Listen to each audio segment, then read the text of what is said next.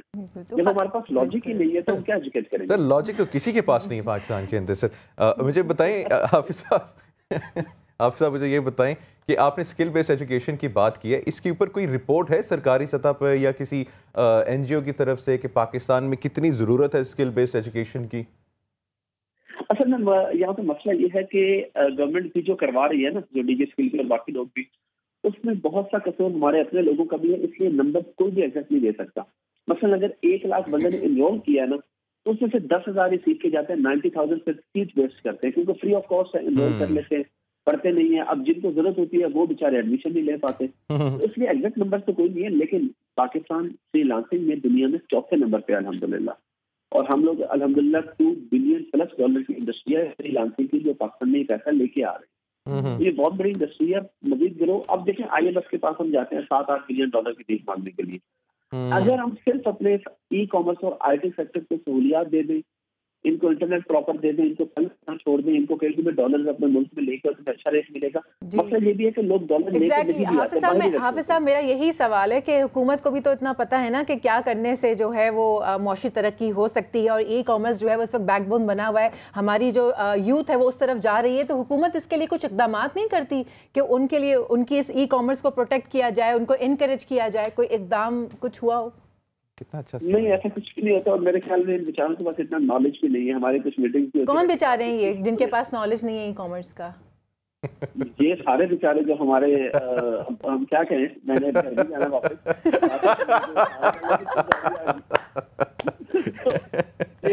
سر اسی لیے آپ اسٹوڈیو میں نہیں آئے, آپ نے کہا میں فون پہ باتیں کر لوں بس کافی ہے. ایسی بات نہیں, میں آپ کو اس میں ایک بنیادی نقطہ بتا دیتا ہوں. دیکھیں ٹریڈ کیا ہوتی ہے, ٹریڈ کا مطلب ہے تجارت کی, آپ ایک ملک سے چیز. چلے حافظ صاحب بہت بہت شکریہ, آپ نے ہمیں جوائن کیا, ای کامرس پہ بات کی اور ہمارے پاکستان میں کی بات کی, آپ نے ان کی بات کی جن کے پاس لاجک نہیں ہے, اور آپ نے کہا کہ پاکستان میں ای کامرس کو جو ہے مزید ترقی دینی چاہیے. اللہ کرے کہ جمعے کا دن ہے, اجتماعی دعا جو ہے وہ ضرور اللہ کرے پاکستان میں جو ہے لاجک والے لوگ آ جائیں. آمین. آلرائٹ اب ہم نے تعارف کراتے ہیں جی, ربیہ خالد ہیں ہمارے ساتھ موجود ہیں ماشاء اللہ سے. She is represented Pakistan in the U S. آپ نے یو ایس میں پاکستان کو ریپرزینٹ کیا ہے, اور آج باقاعدہ اپنا انہوں نے ڈریس کوڈ جو چنا ہے that is green just to represent Pakistan, اور ماشاء اللہ سے یو لکنگ ویری پریٹی. تو ربیہ کیسی ہیں آپ؟ Good morning.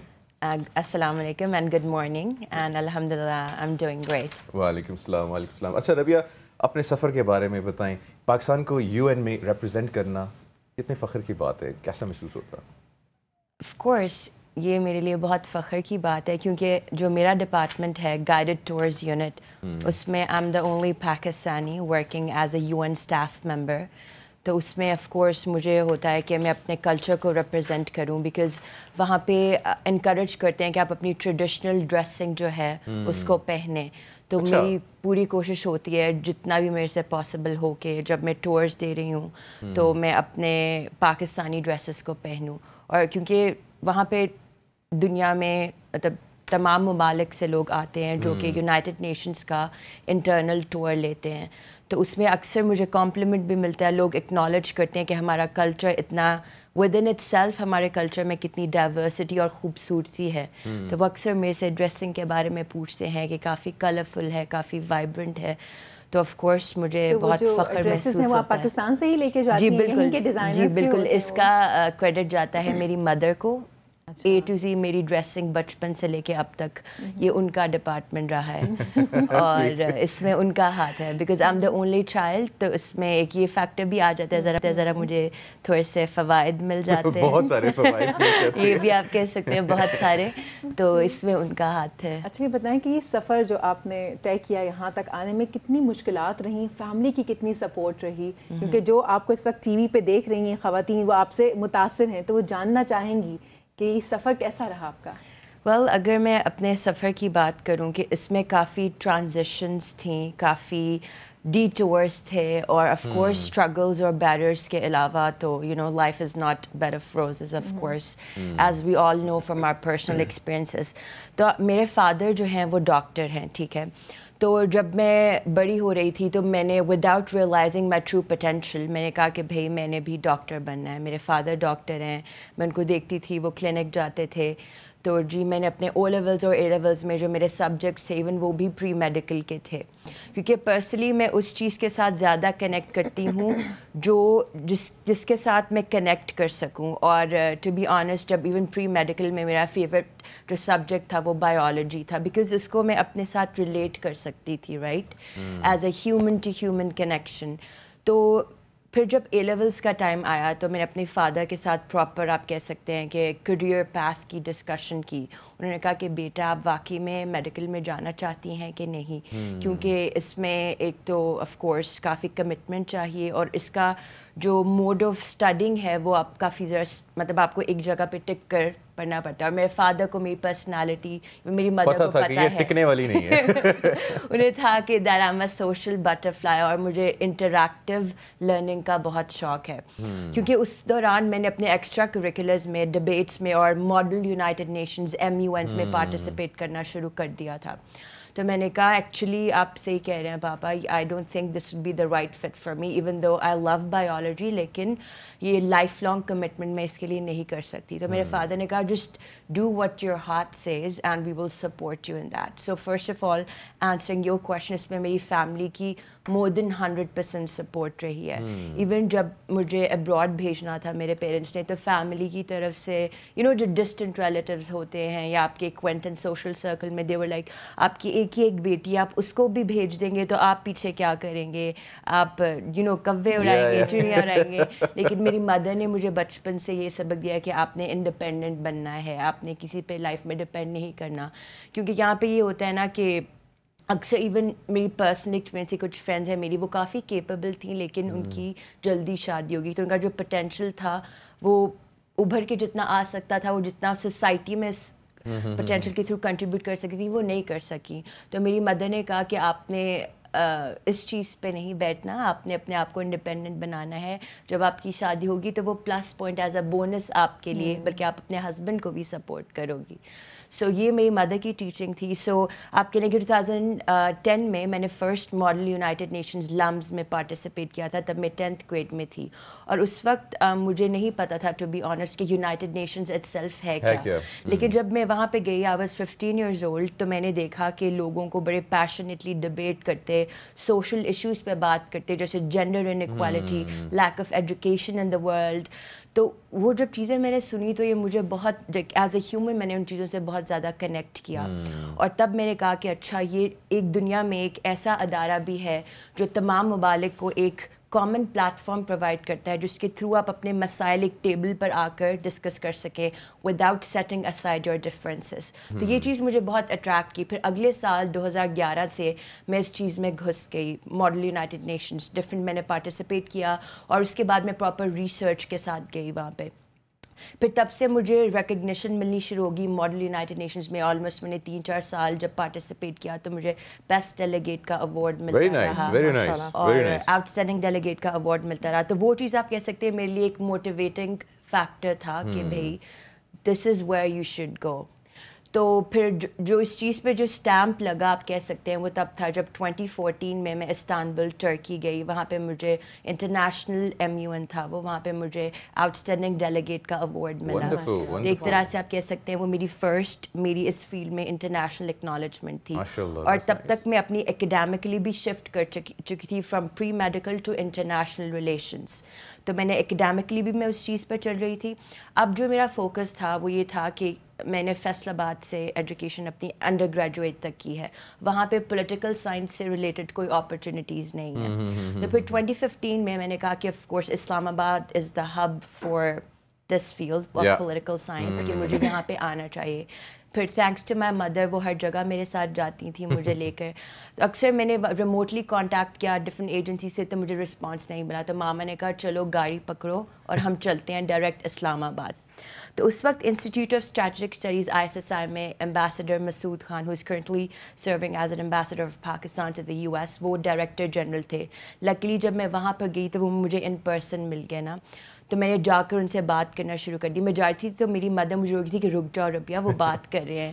میں نے کہا ماما کچھ نہیں ہوتا, like I am a human, وہ بھی انسان ہے, تو میں ان سے جا کے بات کر لیتی ہوں. ماما کہتی ہیں اچھا. میں نے ان سے جا کر بات کی تو he really liked my personality and he really liked what I did in the past. تو انہوں نے مجھے ریپڈلی انٹرنشپ دے دی and then I directly worked under his supervision and I produced 4 policy papers there. اس وقت millennium developmental goals Pakistan میں ختم ہو رہے تھے اور پوسٹ 2015 ڈیولپمنٹ ایجنڈا جو یونائٹڈ نیشن کا SDGs which are sustainable development goals وہ اسٹارٹ ہو رہے تھے. تو میں نے اس کے اوپر پیپر لکھا, چائنا پاکستان اکنامک کوریڈور پہ پیپر لکھا. Then I interned at Ministry of Foreign Affairs at the UN division. وہ بھی میرے لیے بہت زبردست ایکسپیرینس تھا. That's fabulous, Rabia. اچھا ربیہ ماشاء اللہ سے experience, you've got extensive experience, بہت زبردست آپ کا ایکسپیرینس رہا ہے. Walk us through, کیونکہ جو آڈینس دیکھ رہی ہے فار ایگزامپل, آپ ان کے لیے ایک انسپریشن فار دا ویمن, جو لڑکیاں ان کے لیے, کہ آپ اکیلی US کہیں پڑھنے کے لیے کس ایج میں؟ میری ایج تھی تب 22 میں, آپ کے 21 in between 21 and 22. 21 سال کی تھیں جب آپ US گئی اکیلی پڑھنے کے لیے. وہ والا سفر بتائیں, کتنی کیا کیا مشکلات آئی تھیں وہ بتائیں. جی بالکل, میں وہیں طرف آ رہی تھی. تو اس کے بعد جو تھا, میں نے 2015 میں دسمبر میں نیو یارک سٹی وزٹ کیا میں نے, وہ بھی ماڈل یونائٹڈ نیشنز کے لیے. تو جب میں وہاں پہ کی, آف کورس اٹس نیچرل, جب بھی آپ نیو یارک سٹی جاتے ہیں, you know the lights and the flashing attracts you. But other than that جو میرا مین گول تھا کہ یونائٹڈ نیشنز کا headquarters physically New York City میں لوکیٹڈ تھا. تو ایون وہاں جانے سے پہلے میں نے ڈفرینٹ یونیورسٹیز سے اپنی اپوائنٹمنٹ سیٹ کر لی تھی, کیونکہ مجھے ماسٹرس کے لیے وہاں پر ہی ایڈمیشن لینا تھا. میں نے UK بھی اپلائی کیا, مجھے اسکالرشپ کی آفر آئی. UK میں یہ ہوتا ہے کہ جو آپ کا ماسٹرز ہے وہ صرف 9 months کا ہوتا ہے. تو مجھے شارٹ کٹ نہیں لینا تھا, مجھے تھا کہ چلو US میں اگر آپ کا 2 سال کا بھی ماسٹرز ہوتا ہے, that's I want to do that because I want to learn the skill and I want to apply that. اور US میں تھیوری سے زیادہ پریکٹیکل بیسڈ چیزیں ہوتی ہیں, ٹھیک ہے. تو خیر میں نے اپنے ماسٹرس کے لیے اپلائی کیا اور الحمدللہ مجھے scholar with 60% scholarship I got my admission in the new school. پھر اس کے بعد میں نے ٹرانزیشن کیا برکلن college from the City University of New York. That's where I got my masters from political science. اس کا پنڈی میں بھی کیمپس ہے, کیوں نہیں کا سٹی یونیورسٹی. تو اس وقت آف کورس جب میں وہاں پر گئی تھی تو میرا کوئی ریلیٹیو نہیں تھا جانے والا, جسٹ میری ایک کلاس فیلو تھیں جو برانکس نیو یارک سٹی میں رہتی تھی. تو ایون جانے سے پہلے مجھے اکاموڈیشن کی کنفرمیشن نہیں تھی. آف کورس میں انزائٹی تھی کہ میں بالکل ٹرانزیشن ہو رہی ہے, میں نئے ملک میں جا رہی ہوں, کیا ہوگا, انسرٹنٹی تھی. لیکن میری مدر کہتی ہیں کہ اللہ پہ توکل رکھ کے بس آپ اسٹیپ لے لو, پھر اللہ تعالیٰ آپ کے لیے خود ہی راستے کھولتے جاتے ہیں. اور میرے ساتھ بھی ایسے ہوا, میری فرینڈ نے خیر مجھے ایئرپورٹ سے پک کیا. پھر اکاموڈیشن کا مجھے اس سے ہوا کیونکہ وہاں پہ رہنے کے لیے آپ کو کریڈٹ اسکور کی ضرورت ہوتی ہے. تو میں نے جس اپارٹمنٹ کے لیے اپلائی کیا تھا وہ ڈکلائن ہو گیا. So you can say for time being I was homeless, not like I was on the street, لیکن میرے پاس ایک پراپر ڈیفینیٹ گھر نہیں تھا. تو میں اپنا بیگ اٹھا کے ڈفرینٹ جگہوں پہ جاتی تھی, different broker real estate agent سے مل رہی تھی کہ مجھے گھر چاہیے. بٹ وہ بھی خیر اسٹیبلٹی آ گئی. میرے کلاس فیلو نے مجھے ریفر کیا برکلن میں, ایک بہت اچھی فیملی کے ساتھ ہی مجھے فرام آر کمیونٹی مجھے گھر مل گیا. تو اس کے بعد اب تھا جی میرا کہ چلو اب میں یونائٹڈ نیشنز میں کیسے پینیٹریٹ کروں. تو بینگ اے پاکستانی نیشنلسٹ چیز کو میں نے اپرچونٹی کو اویل کیا. ہر کنٹری کا ایک permanent mission to United Nations New York City میں پریزنٹ ہے.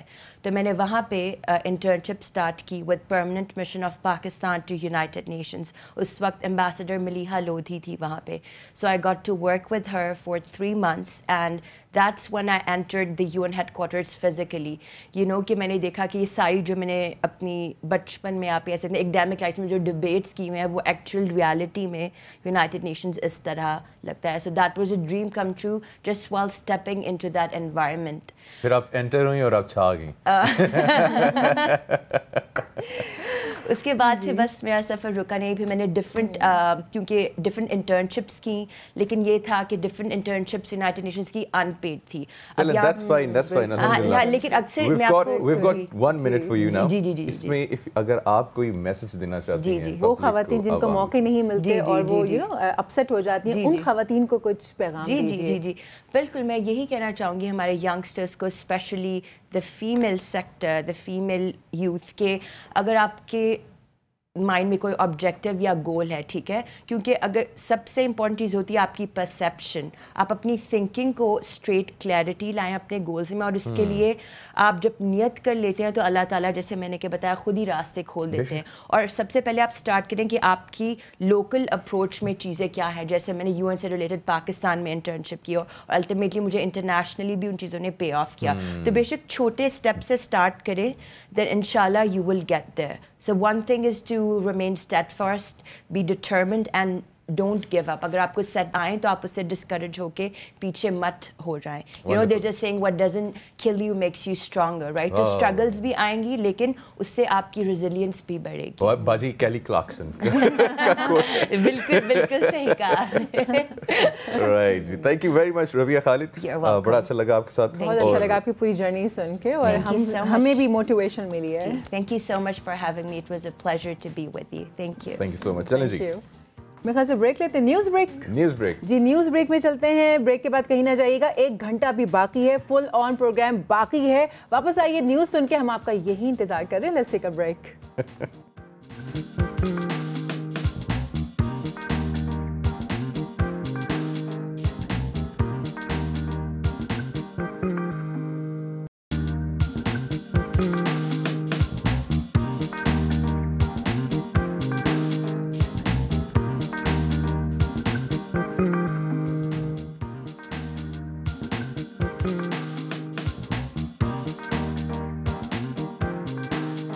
Welcome back viewers. اللہ تبارک تعالیٰ کسی بھی انسان سے جب خوش ہوتا ہے تو اس کو اپنی لازوال خزانوں میں سے بہت کچھ عطا کرتا ہے, اور پھر وہی نعمت اس انسان کے لیے دنیا میں عزت کا باعث بنتی ہے.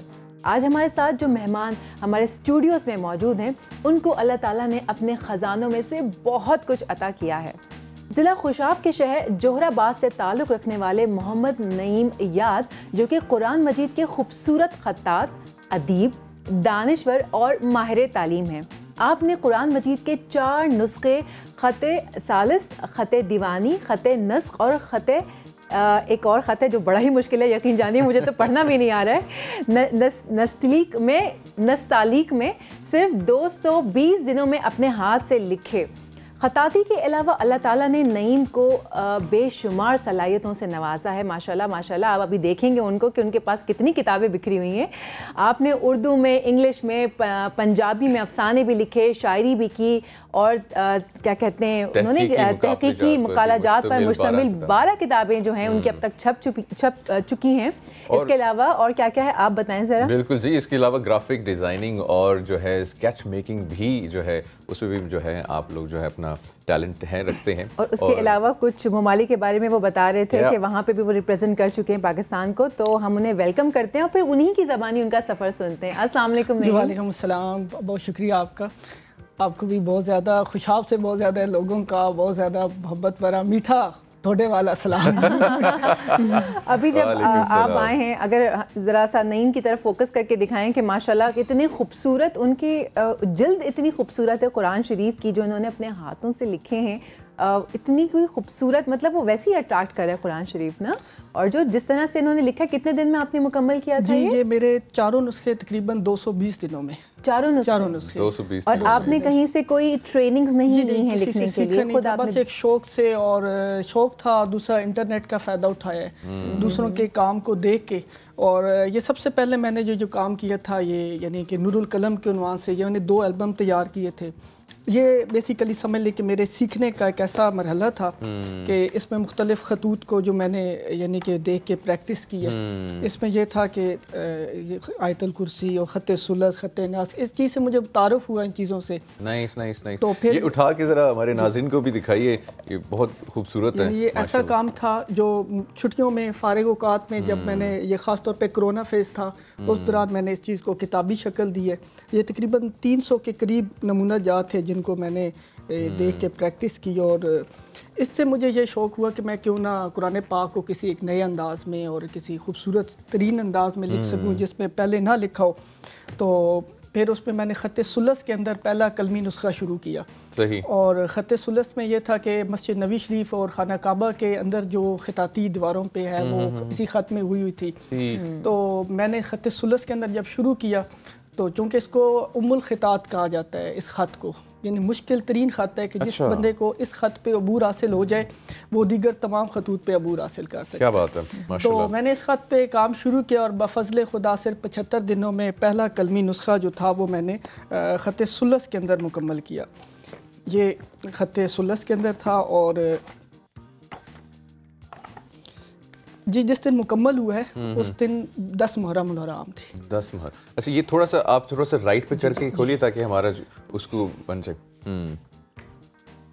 اتنا خوبصورت لکھا ہوا ہے, انہوں نے ٹریننگ نہیں لی ہے اور یہ انہوں نے اپنے ہاتھ سے لکھا ہے بغیر سیکھے. اور یہ وہ دل ہے, مطلب یہ وہ دل ہے, اللہ نے ٹیلنٹ دیا ہے, اللہ نے ہی وہ مطلب موقع دیا ہے, وہ خلوص دیا ہے, خود ہی اللہ تعالیٰ دل میں بات ڈالتا ہے. اور یقیناً صحیح ہے. کوئی ایک پیج کھول کے دے بس. یہ دیکھیں ناظرین, خواتین و حضرات, یہ آپ دیکھیے کہ اپنی اسکرینس کے اوپر بھی آپ اپنی دیکھ سکیں گے کتنی خوبصورتی سے جو ہے ہینڈ ریٹن قرآن پاک ہے. ماشاءاللہ لگ ایسا ہی رہا ہے بالکل. اتنی وہ صفائی ہے, اتنی خوبصورت لکھائی ہے. سبحان اللہ, ماشاءاللہ جی, ماشاءاللہ بہت خوبصورت. اس کے علاوہ کتنی ساری کتابیں آپ نے لکھی ہیں جو آپ ہمیں بتا رہے تھے کہ آپ تقریباً. یہ کون سا خط تھا؟ یہ خط ثلث میں. خط سنت جی. اور یہ جو ہے خط دیوانی میں. یہ بھی دکھائیے. یہ اوپر جو ٹائٹل پہ آپ بات کر رہی تھی یہ خالص پیتل ہے. یہ جو میں نے مسجد نبی شریف کا جیسے دروازہ ہے میں نے وہ اس طرز پہ اس کے اوپر سرے ورک پہ تقریباً کام کرا. بلکہ چوتھے نسخے پہ تو میں نے وہ مکمل دروازہ خود ڈیزائن کیا مسجد نبی شریف کا جو ہے نا. تو یہ جو ہے خط دیوانی میں ہے. اور خط دیوانی میں یہ لبنان کے ایک بزرگ خطاط تھے, انہوں نے پہلا کلمی نسخہ لکھا تھا 1.5 سال کے عرصے میں. تو اس کے بعد میں پہلا پاکستانی ہوں جس نے خط دیوانی میں قرآن پاک لکھا ہے. اور یہاں میں ایک بات اور بتانا چاہوں گا کہ کچھ لوگ یہ اعتراض کرتے ہیں کہ خطوط کے اندر تبدیلی جو ہے وہ کچھ علماء کرام کی طرف سے ہے. تو یہ جتنے بھی اس وقت قرآن پاک لکھے جاتے ہیں وہ رسم عثمانی کے تحت لکھے جاتے ہیں. یعنی اس کے اندر جو ترتیب آ رہی ہے وہ وہی ہوتی ہے, صرف خط کے اندر تبدیلی ہے. یعنی آپ یہ دیکھ سکتے ہیں کہ اس کے اندر القرآن الکریم بالرسم العثمانی والخط دیوانی. تو یہ کوئی اس قابل اعتراض چیز نہیں ہے, بلکہ جو نستعلیق کے اندر حال ہی میں ایران کی چونکہ فارسی زبان ہے تو ان کا خط بھی فارسی ہے. تو انہوں نے جو قرآن پاک لکھے ہیں فارسی میں تو اس کو عرب کنٹریز کے اندر کافی پذیرائی دی گئی ہے. لیکن ہمارے ہاں جو ہے وہ چونکہ تنقید زیادہ ہوتی ہے ہماری سوسائٹی میں. تو یہ آپ تنقید کو ایک کان سے سنیں اسے نکال جی ایسے یہ الحمدللہ ہمارا کام جاری ہے. یہ ہے جی خط دیوانی میں. اور یہ سر 4 کلرز میں ہے, یعنی اس کے اعراب مختلف کلر سے. اور یہ 50 دن کے اندر مکمل. 50 دن میں 50 دن میں ماشاءاللہ سے. یہ دوبارہ دیکھیے خواتین و حضرات, اس وقت ہے یہ ایک پیج رہنے دیجیے. یہ دیکھیے یہ ہینڈ ریٹن ہے ماشاءاللہ سے, اور اس پہ 4 کلر جو ہیں استعمال کیے. کہیں سے نہیں لگ رہا کہ یہ ہینڈ ریٹن ہے, بالکل ماشاءاللہ اتنا خوبصورتی سے وہ بنا ہوا ہے جیسے لگ رہا ہے کہ یہ پرنٹ ہوا ہوا ہے. بہت خوبصورت لکھا ہے ماشاءاللہ. اور یہ 50 دن جی 50 دن. اچھا یہ بتائیں نہیں بھائی 50 دن میں کتنا وقت دیتے تھے؟ اصل میں سر میرے خیال میں تو یہ دن سے زیادہ جو اس کی سب سے بڑا میرے نزدیک اس کی یہ ہے کہ بغیر کسی سے خط سیکھے کیونکہ جب میں علامت سے شروع کرتا تھا تو بس ایک ابھی جب میں شروع کر رہا ہوں مجھے نہیں پتا میں نے کس میں لکھنا ہے، وہ ہاتھ میں وہ آگے خود ہاتھ سارا دن وہ چلتا رہتا تھا ایسے کہ اب یہ اس خط پہ لکھنا ہے. تو وہ پھر جب میں نے دیوانی میں شروع کیا تو علامت سے لے کے ون آج تک مجھے کہیں دیکھنا نہیں پڑا کہ اس خط میں یہ فلاں لفظ جو ہے کیسے لکھنا ہے. تو دن تو یہ الحمدللہ، کیونکہ لوگ اکثر سمجھتے ہیں کہ سارا دن لگنا، کیونکہ 3 سے 4 گھنٹے سے زیادہ لکھا بھی نہیں جاتا. یہ بازو شل ہو جاتا تھا کیونکہ اس پہ بہت زیادہ زور لگتا تھا. فوکس ہے، محنت ہے، آپ ہلکی سی بھی غلطی نہیں کر سکتے. قرآن پاک جیسی چیز ہے، اس کے اندر اتنی احتیاط، باوضو رہنا، پھر ساتھ درود شریف کا ورد بہت زیادہ ہوتا تھا کیونکہ کوئی غلطی ہے وہ قبولیت کے لیے تو شرط بھی درود شریف ہے. تو یہ چیزیں اصل میں عطا ہی دربار نبوی سے ہوتی ہے کسی مومن کو. یہ آپ کو خیال کیسے آیا کہ میں یہ لکھوں؟ ایک بات یہ ہے کہ خیال بھی ڈالا جاتا ہے جب جس نے اللہ نے کام لینا ہے تو وہ خود خیال بھی پیدا ہو جاتے ہیں.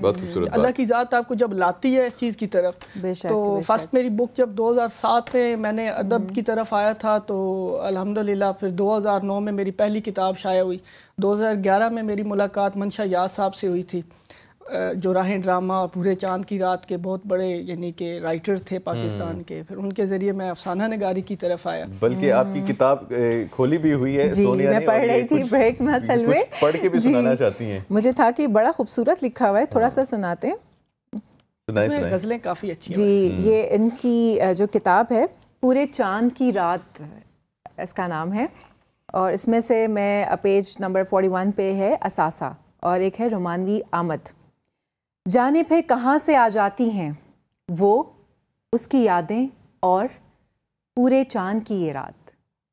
کیا بات ہے، خوبصورت. اور دوسرا ہے اصل میں یہ پوری کتاب ہے ہی پورے چاند کی رات پہ. چاند کی رات اس پہ شاعری جو ہے اس کے محبت ہوئی ہوگی وہ دیکھیں نا قیدوں جب تک دل نہیں ٹوٹتا جب تک ایسی کہانیاں اور جنگ وہ جو قید کے اندر رہنے والے ہوتے ہیں نا، جو قید گزارے ہوتے ہیں، ان کی جو زیادہ تر مضامین ہوتے ہیں وہ آزادی پہ ہوتے ہیں. تو ضروری نہیں ہے کہ انہوں نے آزادی دیکھی ہوتی ہے.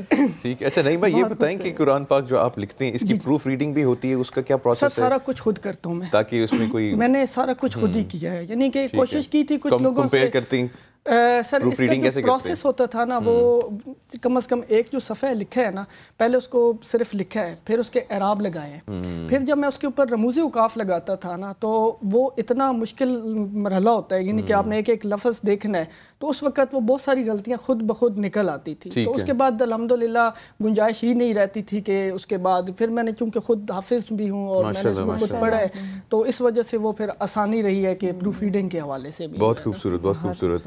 اچھا یہ آپ نے ابھی 2 نسخے جو ہیں وہ دکھائے ہیں. یہ تیسرا ابھی سر میرے پاس ابھی میں لا بڑی مشکل کیونکہ وزن کافی زیادہ ہے. جی یہ جو ہے یہ جو ہے خط نستعلیق کے اندر ہے اور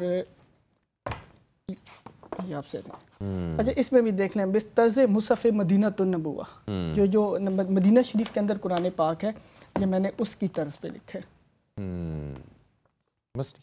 ماشاءاللہ ماشاءاللہ. یہ آپ ہم اس لیے نہیں دیتا کہ وہ ناظرین دیکھ سکیں آپ کی.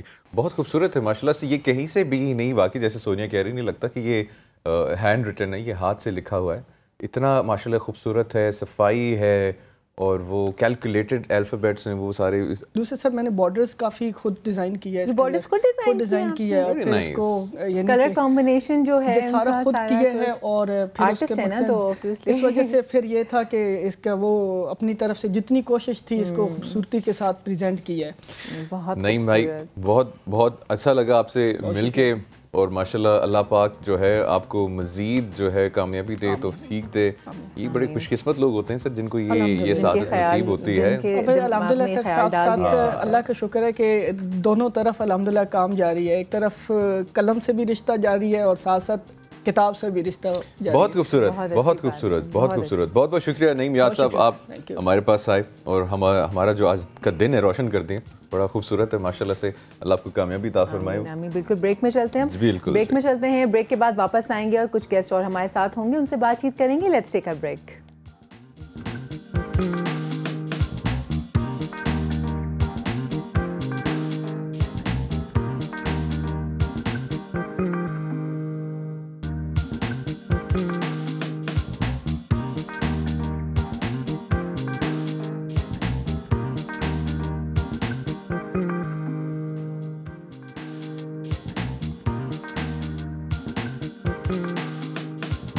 اللہ تعالیٰ جسے عزت سے نوازنا چاہے اسے اپنی مخلوق کا کام لیتا ہے، جیسے کہ ہم سبھی کو پتہ ہے، اور مخلوق کی خدمت اور مدد کرنا ایک بہترین جذبہ ہے۔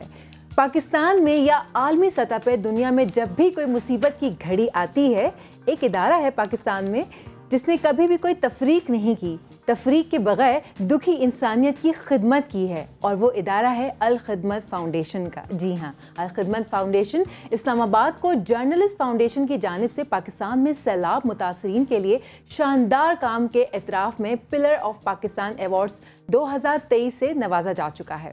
آج ہمارے ساتھ موجود ہیں الخدمت فاؤنڈیشن سے حامد اطہر ملک صاحب، جو کہ CEO ہیں الخدمت فاؤنڈیشن کے۔ انہیں ہم ویلکم کرتے ہیں شو میں۔ السلام علیکم sir and welcome to the شو۔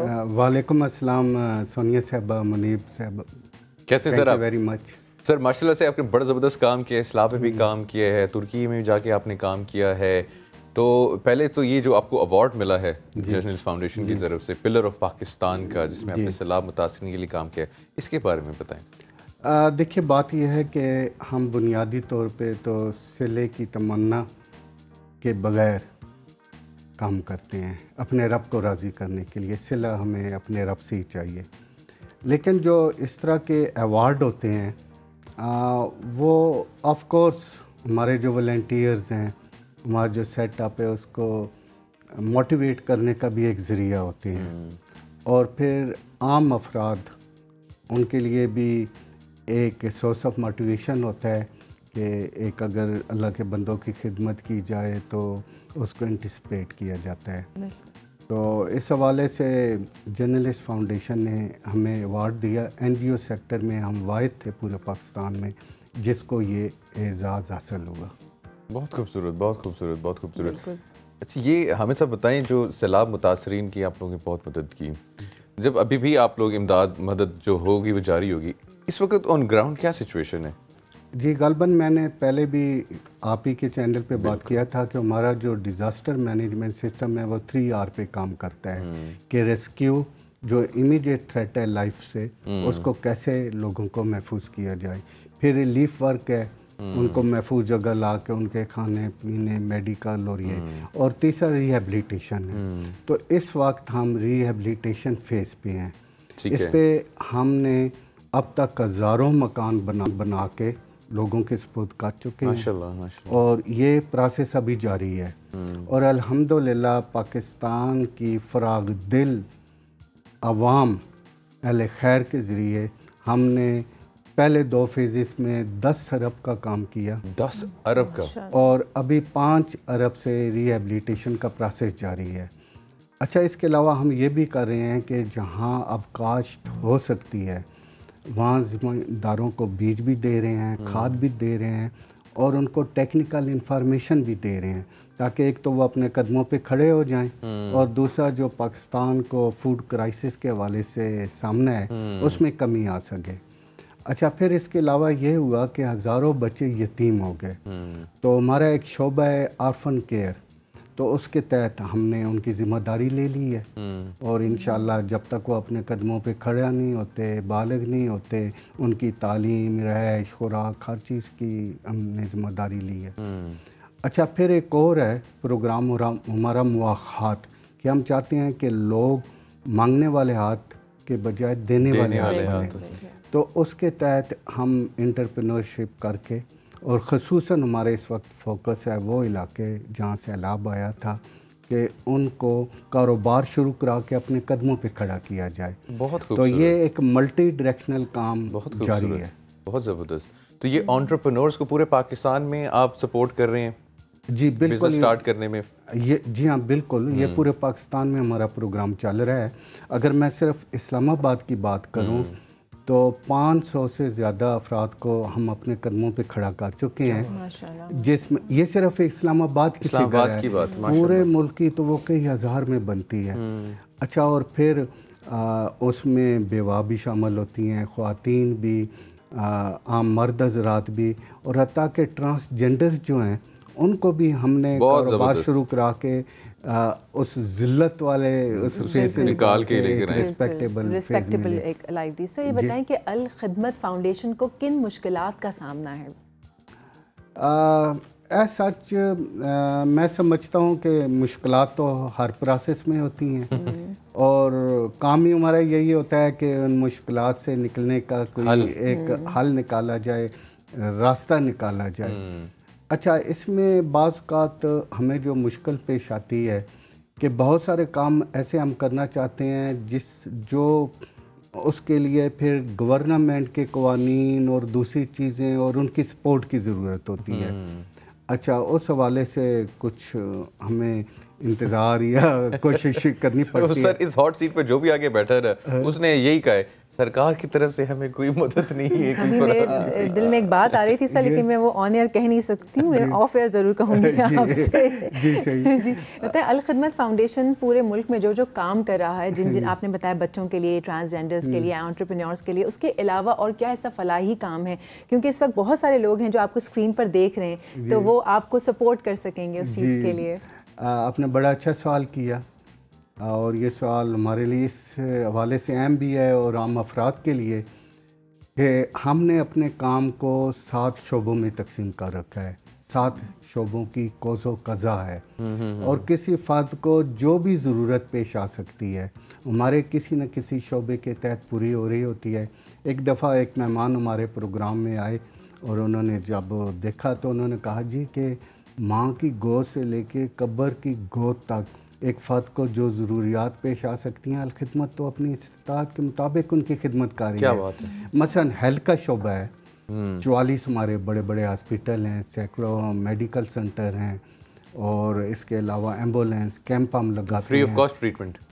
اس میں ایسا ہے کہ ہمارا جو اصول ہے کہ کوالٹی ٹریٹمنٹ افورڈیبل ریٹ، کہ اس میں مثلا ہمارا راضی ہاسپٹل ہے ادھر اسلام آباد میں، جو باہر اسپیشلسٹ 2500 روپے لیتا ہے، یہاں صرف 500 یا 600 لیتا ہے۔ ٹھیک۔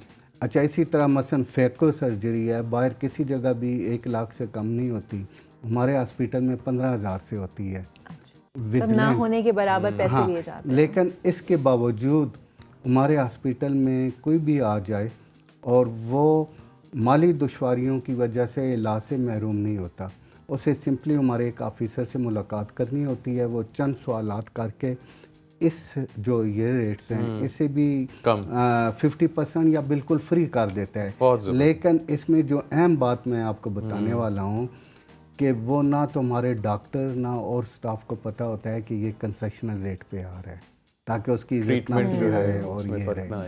جی ہاں، اس کے علاوہ ایک اور صحت سے متعلقہ شعبہ ہے۔ پاکستان میں صاف پانی کا بڑا مسئلہ ہے اور صاف پانی نہ ہونے کی وجہ سے بہت سی بیماریاں بھی ٹریگر اپ ہوتی ہیں، تو ہمارا ایک کلین واٹر کا شعبہ ہے۔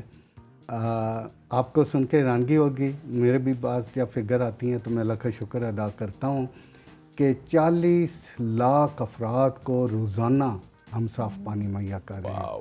ماشاءاللہ ماشاءاللہ۔ پھر آرفن کیئر پروگرام کا تو میں نے ذکر کیا ہے، اس وقت 20,000 سے زیادہ بچے جن کی ہم دیکھ بھال کر رہے ہیں، اور اس میں ہمارے بہت سارے آرفن ہاؤس ہیں جن کو آغوش کہتے ہیں، یہاں بھی ہے، راول پنڈی، پورے ملک میں ہے۔ اور پھر اگر آپ مری جا رہے ہوں تو آپ کو راستے میں ایک بڑا بورڈ نظر آئے گا، آغوش کالج مری۔ جی جی بالکل، جی ہاں، تو کبھی آپ وزٹ بھی کیجئے، میں دعوت بھی دیتا ہوں۔ انشاءاللہ انشاءاللہ سر، انشاءاللہ لازمی آئیں گے۔ جی ہاں۔